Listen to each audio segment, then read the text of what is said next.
Welcome to CDCM Reunited Today's Activity. Please view from the beginning up to the end. Thank you, enjoy, and God bless.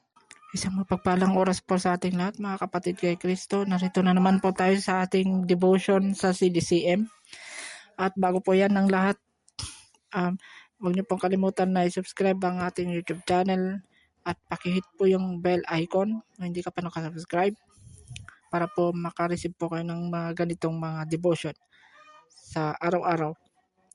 Ayan, bago po tayo magsimula, tinatawagan ko na po ang ating opening song at susundan ng kanyang opening prayer na walang iba po kundi si Sister Nika. Bakit nga ba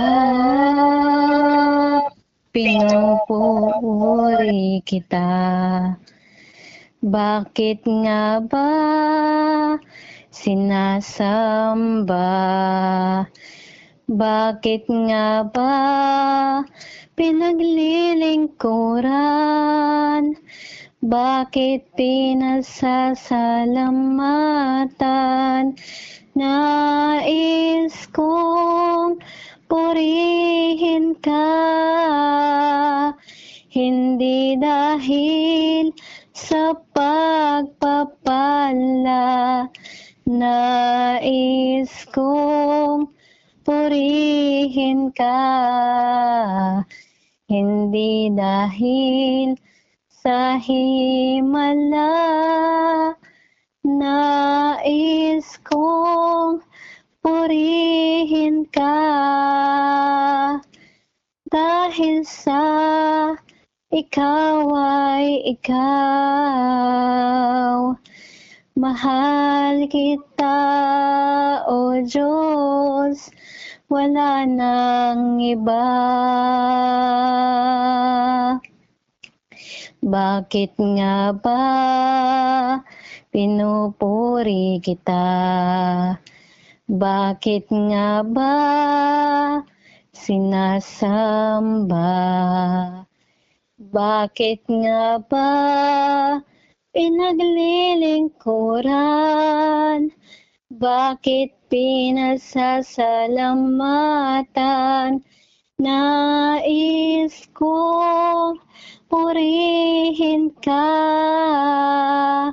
hindi dahil sa pagpapala.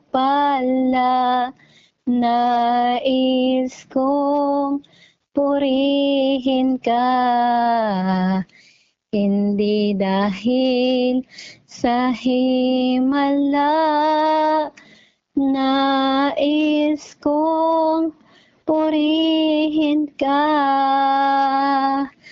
dahil sa ikaw ay ikaw.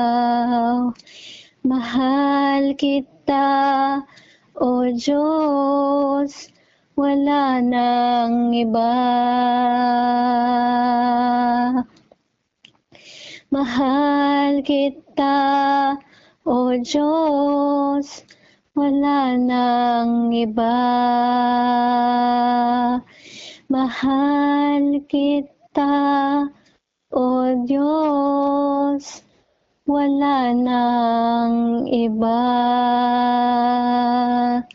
Yan, Panginoon, marami pong salamat sa oras na ito. Panginoon, marami pong salamat dahil muli kami, Lord, nagkatipon-tipon, Panginoon, upang makinig ng iyong mga salita. Lord God, gabayan niyo po ang bawat isa sa amin, sa aming pakikinig.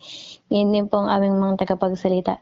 Yun din, Lord God, sa umagang ito, sa oras na ito, Panginoon, na ipatuloy mo kaming samahan at patuloy nawa na ikaw ang pamagitnan sa amin, Panginoon.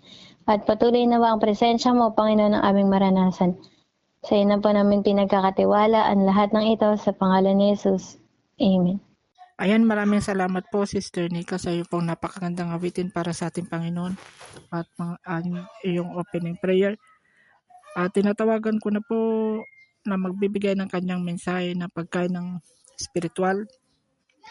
Wala pong iba kundi si Brother Joseph Agnad at susundan ng kanyang prayer. Maraming salamat, Brother Lawrence. At magandang umaga sa bawat isa sa atin, mga kapatid kay Kristo. Ngayong umagang pong ito ay ating pag-usapan ang patungkol sa awareness. Alam ko na kahit bagong taon na, ay mayroon pa rin mga awareness sa puso ng bawat isa. Mayroon mga pangagalinlangan. Simple na lang siyempre, tayo mga Pilipino ay mahilig na mag-celebrate talaga ng todo-todo sa mga New Year, Christmas. Kahit magkautang-utang basta mag-celebrate, ano? Pero pagdating ng bagong taon, pagkatapos ng celebration, ayan na, mag-worry ka na. Kasi sigurado after 1 month, nandyan na yung mga maninigil ng utang mo. Pero bago po natin palilimin ang ating usapan ngayong umagang ito, mga kapatid kay Kristo, muli maraming salamat sa sa inyong lahat na na nagikinig sa YouTube channel na View. Maraming salamat at magandang umaga sa ating lahat at manalangin muna tayo. Maraming salamat, O Diyos, sa iyong kabutihan sa aming buhay. Hiniling po namin sa oras na ito, sa umagang ito, na anuman ang aming pag-uusapan, na iyong salita ay iyo po kaming gabayan, Panginoon. Hayaan mo ng mga salita mo na aming papainggan ay tumimo sa aming mga puso at magamit namin ito upang palakasin ang aming espiritual na umuhay at ma-share na namin sa ibang mga tao na nakikinig. Maraming salamat, maraming salamat. Ikaw ang siya mapurihan, ikaw siya may dakila sa Panginoon Jesus. Amen. Amen. Wariness. Ang sabi ng Diyos sa Matthew chapter 11 verse 28, "Come to me, all who are weary and heavy laden, and I will give you rest." Come to me, all who are weary and heavy laden, and I will give you rest. Sa verse na ito, mga kapatid, kay Kristo, nang liwanag na tayong lahat ay pinapapunta ni Kristo sa kanyang piling. Tayo ay pinapalapit niya para tayo ay pagaanin. Sabi ko nga kanina, ang daming worriness na nangyayari sa ating buhay. Ang daming pag-alinlangan na ating naranasan. Ang daming pangangamba na kung maaari ayaw nating mangyari sa buhay natin. Isa diyan ay kamatayan. Kung may sakit ka at alam mong nabibilang yung oras mo, parang may takot ka. Sa mga kasagutan ng prayer mo na hindi pa nasasagot, kung minsan nangangalinangan ka, Lord, meron ba itong kasagutan? Mga kapatid, ang mismong Diyos ang nag-aanyaya sa atin. Come unto me, those who are weary and heavy laden, and I will give you rest. Come to me, sabi niya. Paanyaya ng Panginoon sa atin na lumapit sa Kanya. Dumulog sa Kanya. Tanggapin siya ng buong puso. Manalangin ng buong puso sa Kanya. Huwag nguso, kundi puso. Pagkat ito ang nais ng Diyos na gawin sa buhay ng bawat isa sa atin. Ito ang nais ng Diyos na iparamdam sa buhay natin. Na tayong lahat nawa ay nandyan upang magpuri at manalangin. Na ang Diyos nawa ang nandyan upang sa atin ay kumabay. Na ang Diyos nawa ang nandyan para sa atin upang tayo ay Kanyang tulungan. Mga kapatid, ang nais lang naman ng Diyos para sa bawat isa sa atin ay magpatuloy. Magpatuloy at ibigay ang buong pananampalataya sa Kanya. Magpatuloy at walang pag-aalinlangan na ibigay natin ang ating respeto sa Kanya. Tanggapin natin siya ng buong puso. Lumapit tayo sa Kanya ng may pagpapakumbaba. Yung lumapit tayo na may respeto sa Kanya. Yung kausapin natin siya ng buong puso at talagang ilagay natin ang ating espiritu sa Kanya. That we put into ourselves that we are facing God. Na tayo ay nakaluhod at talagang siya mismo ay ating kinakausap. Yung buong puso na pagtitiwala sa Kanya na Kanyang sagutin lahat ang ating panalangin. Kung nagawa natin lahat ito, mga kapatid, sinasabi ko sa inyo, magagaanan ka at mawala ang worriness sa buhay mo. Kahit alam mong darating si kumare, si kumpare na magniningil ng utang mo, kampante ka na ngayon na magaan yung loob mo na handang harapin. At yung isip mo ay talagang magkaroon ng refreshment at maiisip mo na okay, punta na ako magtrabaho para meron akong pambayad ng mga utang ko. Punta na ako magtrabaho upang hindi ako mahuli sa pagbabayad ng utang ko. Diba? Ganoon na ngayon ang kaisipan natin kasi meron na eh. Nandiyan na yung Jesus Christ move already into our life. Wala na yung worriness mo. Kasi naniniwala ka that God will provide. Siyempre, alam mong hindi ka umasa na, Lord, i-providean mo ako ng ganito, ganito. Pero siyempre, gawin mo rin ang iyong dapat gawin. And God will bless you. Di ba? God will bless you kasi ginawa mo yung dapat mong gawin. Ganun naman ang nais ng Diyos eh. Yung ikaw mismo, gawin mo ang nanais. Gawin mo ang nararapat sa buhay mo. Kasi yan ang gusto niya mangyari sa iyong buhay. Sa ating mga buhay. Worriness ay walang silbi kung si Kristo ang gagalaw sa atin. Kung si Kristo ay ang siyang nandyan para sa atin. Isa lang nais niya, magpakumbaba at lumapit sa Kanya. At ang promise niya, and I will give you rest. Hindi rest in peace pero rest na yung may kagaanan ka sa loob. Na yung wala kang iniisip, kundi yung pagtitiwala mo sa Kanya na, Lord, alam ko, Ikaw ang magbibigay ng lahat. Ikaw ang magproprovide ng lahat. Yeah. Kung ikaw man ay nataningan yung buhay mo, hindi, magkakaroon ka ngayon ng pag-asa na kahit ano man ang mangyari sa iyo, merong buhay na walang hanggan na naghihintay. Ako nga, tinaningan ng yung buhay ko eh. Yung doktor, 2 years sabi niya. Nagkasakit ako kasi ng rheumatic heart disease noon.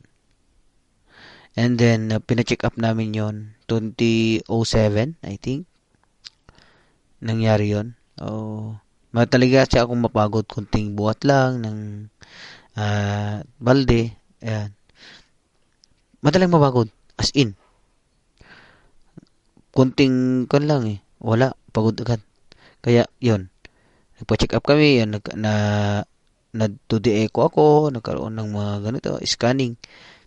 At na-detect na meron akong rheumatic heart disease. Yung heart daw ay hindi, yung closing ng heart is hindi nag-close. Parang nakabuka lang na gano'n. Yun ang sabi ng doktor. So, magkon ka ngayon ng injection, lifetime. Sabi niya. Every 21 days. At i-take mo itong mga dagamot na ito. Kasi kung hindi mo gagawin ito, 2 years, you will die. Sabi niya. Sabi ko, Lord, If I will go, I will go. Mas lalo nung grabe yung sakit kasi ng injection eh.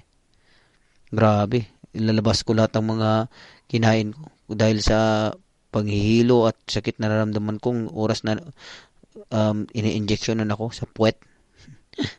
2 beses na nagpaganon ako, nagpa-injection. Pero talagang ayaw, hindi ko kaya. Tapos yung mga gamot ko, ganun din.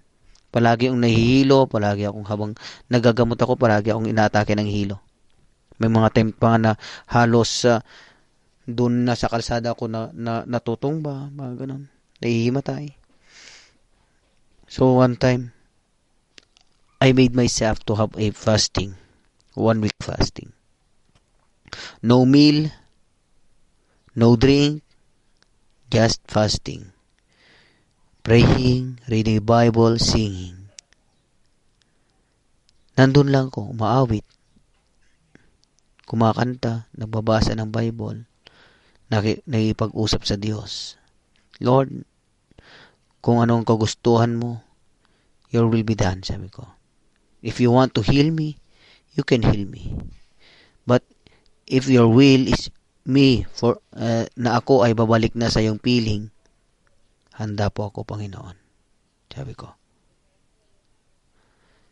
So then, after that, gumaan ang aking pakiramdam. After 1 week na fasting ko, grabe, ang gaan ng pakiramdam ko. Parang lumakas ako, physically, spiritually. 1 buwan, halos ganon, na wala akong nararamdaman, hindi ako madaling mapagod. Hindi ako, nagbubuhat pa nga ako ng mga bigas, ganon. So, nagpa-check up pa ako ngayon. Nung check up ako ng doktor, pagkatapos ng maraming scanning, to the echo, mga ultrasound, sabi niyang doktor, wow, anong ginawa mo? Bakit nawala? Bakit wala na akong na-detect? Doon ko naputayan ang power of the Lord. If you really heartfully or faithfully na manalangin sa Kanya at ibigay ang iyong pananampalataya sa Panginoon, ang iyong pagtitiwala sa Panginoon, He will heal you. Basta ipagkatiwala mo sa Kanya ang lahat-lahat.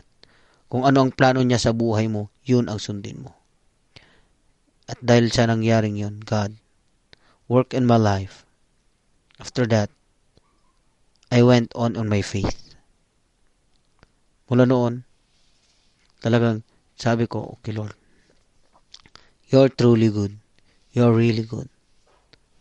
Wag lang kasing, talagang buong puso lang kasi ang gagawin natin. Kung gusto natin maramdaman talaga ang blessing ng Panginoon sa ating buhay, dapat buong puso lang tayong magtiwala sa Kanya, manalangin sa Kanya.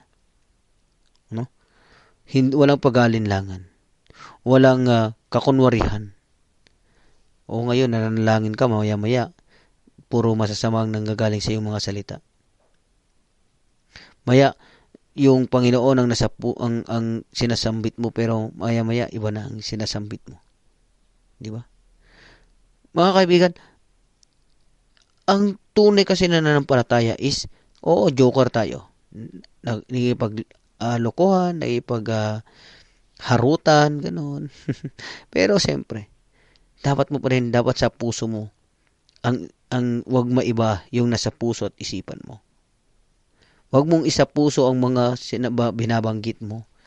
Yung mga joke mo na hindi maganda, hanggang sa bunganga lang sana yan. Wag mong isa puso yung mga ganon. Kasi doon ka masisira. Yung pag-uugali na dapat mong iwasan, kung isa buhay mo yan, doon ka masisira. And I already nasubukan ko yan. Naranasan ko sa buhay ko yan.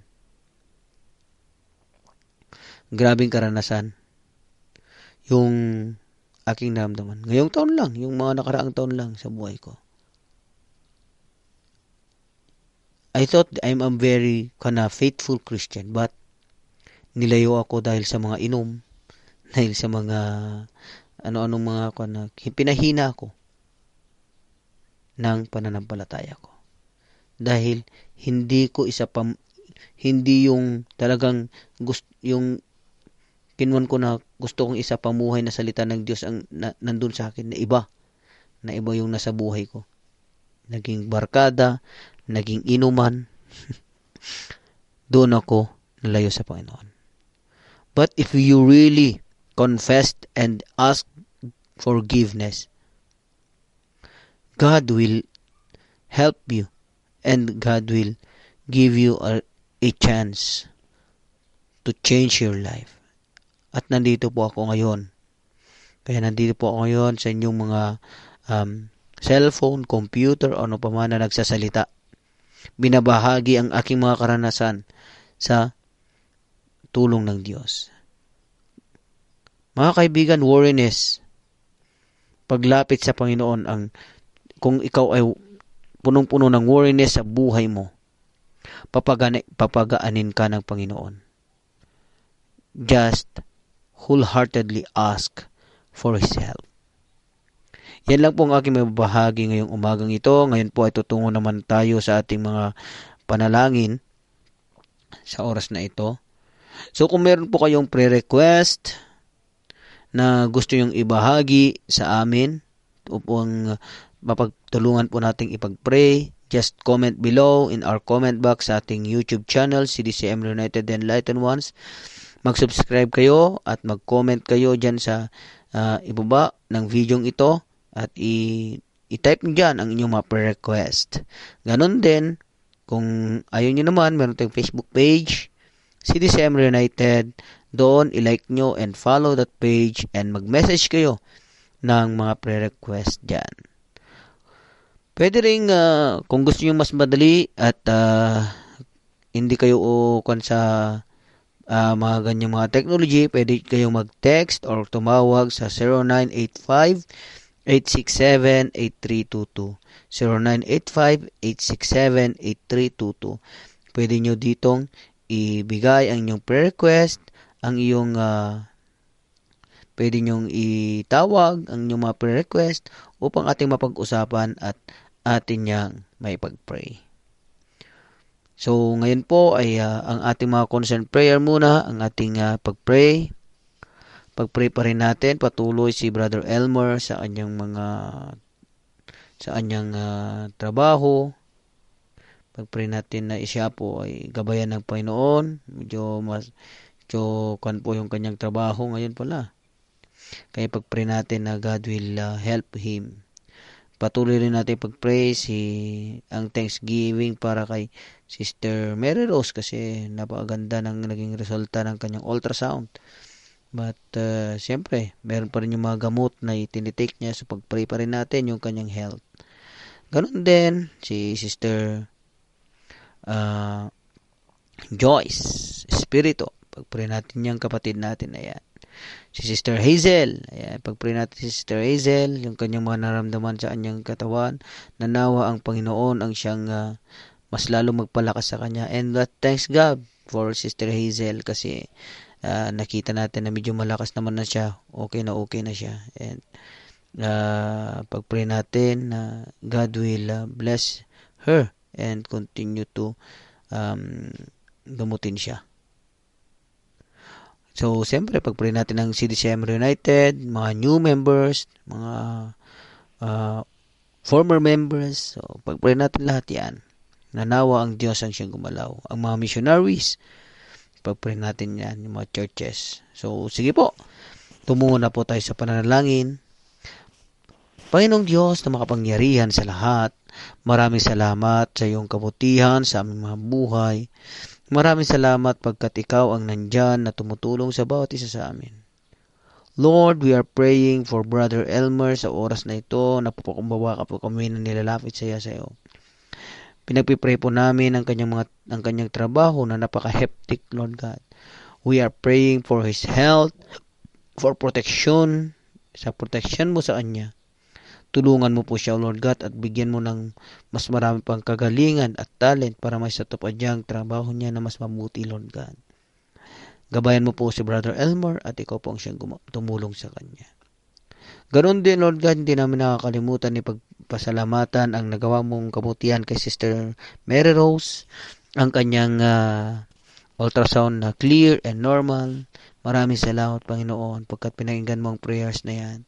But we are praying, Lord God, yung mga gamot niya nawa na kanyang mga tinitake, Lord, i-bless mo ang mga kagamutang ito upang maging kalakasan din ng kanyang physical na pangatawan. Hayaan mo na ang mga gamot na ito yung tuluyan na maggamot sa kanya, Lord God. Hallelujah, Lord. Ganun din si Sister Joyce Espiritu, we are praying for them, Lord God, na ikaw po ang siyang tumulong sa kanya. Ano man ang kanyang naramdaman ngayon sa kanyang heart, Lord God, we are praying, Lord God, the heart will be healed by you, Lord God. Gamutin mo po siya, Lord God, at huwag mo siyang pabayaan. Aplusin mo ang kanyang puso at tulungan mo po siya. Lord, hallelujah. Ikaw po ang siyang gumabay kay Sister Joyce Espiritu, Lord. Gamutin mo ang kanyang mga naramdaman, Lord God. Palakasin mo ang kanyang katawan upang sa kanyang pagtrabaho ay pag siya ay makahanap ng kanyang trabaho para sa kanyang sarili. Maraming salamat. Ikaw pang siyang gumabay sa kanya. Ganon din, hindi namin nakakalimutan Sister Hazel. Pinapalaan rin namin ang kapatid namin na ito. We are thanking Lord because nakikita rin namin yung improvement ng kanyang health, Lord God, at nagiging mabuti na siya. At nagkikipagbanding uli siya sa mga group online, Lord God. We are praying for her, Lord God, na patuloy mo siyang i-heal. Lord, walain mo po ang tumor na yan at anuman ang plano mo sa buhay niya, ikaw ang mas lalo magpagaling sa kanya, Lord. Lord, magpatuloy ka na tumulong sa kanya at gabawayan mo po si Sister Hazel, Lord God. Ikaw siya mapupurihan, Lord, sa buhay ni Sister Hazel at ikaw ang siyang maidakila. Ikaw may taas, Lord God, sa buhay niya. Maraming salamat, O Diyos, at purihin ka at gabawayan mo po siya palagi. Ganon din, O Diyos, na ikaw pong mag-bless sa buhay niya. Tulungan mo siya, Panginoon. Hallelujah. Ganon din, pinagpipray namin si Sister Gemma. Ano man ang kanyang mga nararamdaman din sa kanyang katawan. We are praying this yung kapatid namin na ito, Lord God, na patuloy mo siyang gamutin. At salamat, Lord God, pagkat ikaw nagbibigay sa kanya ng kalakasan. We are praying also for our yung mga students na membro ng CDCM and yung mga former members, sila Sister Baby Joy, Sister Dea, at lahat ng mga, Lord God, estudyante na nag-aaral na visual with disability, mga estudyante, Lord God, na napupursigi sa kanilang pag-aaral. Pinagpapanalangin namin ang mga estudyanteng ito, Lord God, bigyan mo po sila ng kagalingan, talento, upang magamit nila sa kanyang pag-aaral at maabot nila ang kanilang pangarap at gabayan mo po sila, Lord God. Kung ano po ang will mo para sa kanila, your will be done in their life, Lord God.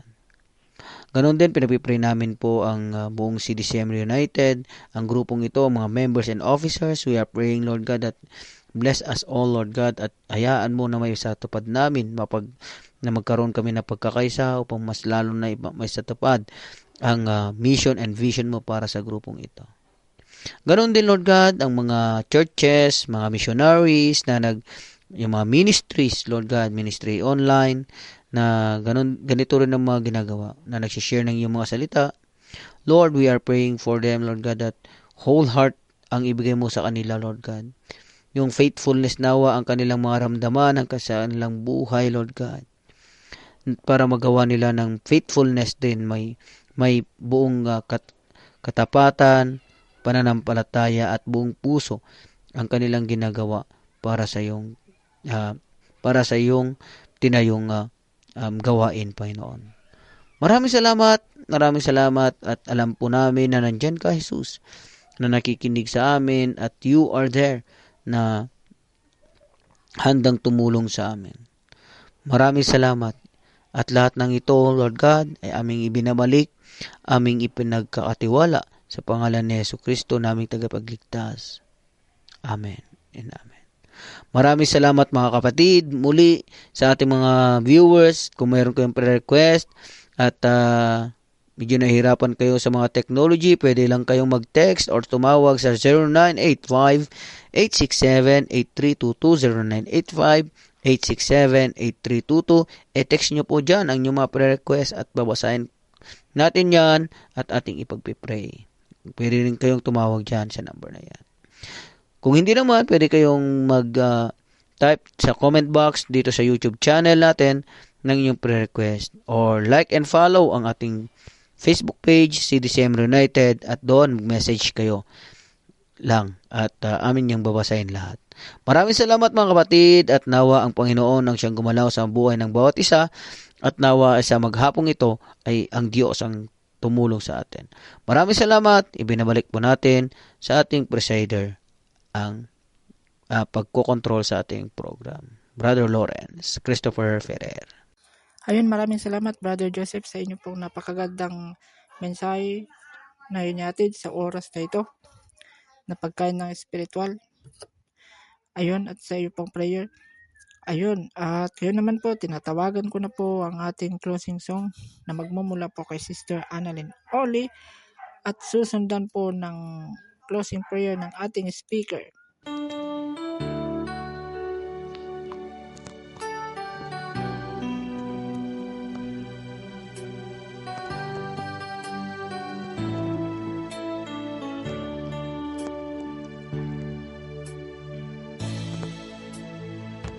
Pusong dalisay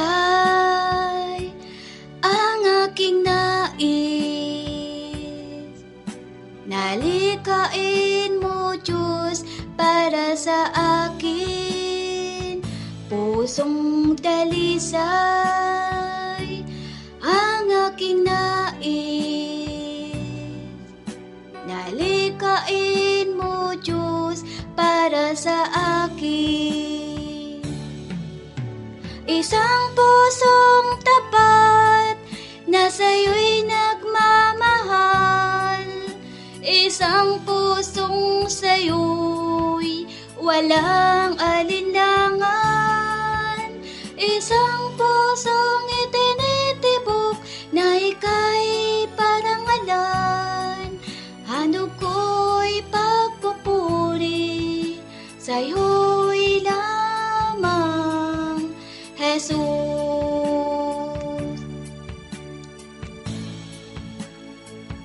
Pusong dalisay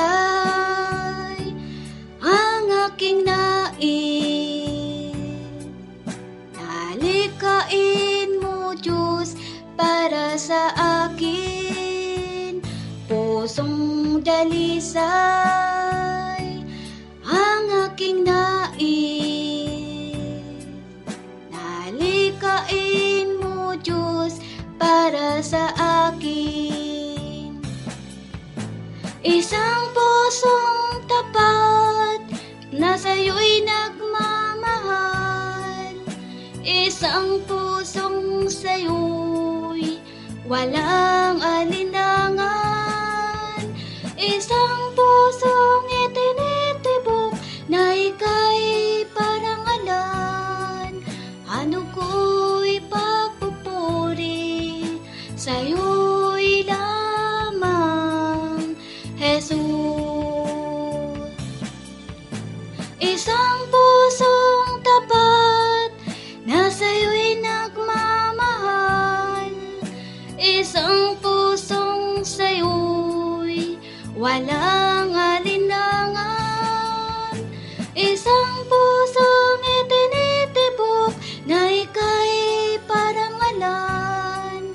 Ano ko'y pagpupuri sa'yo'y lamang, Jesus.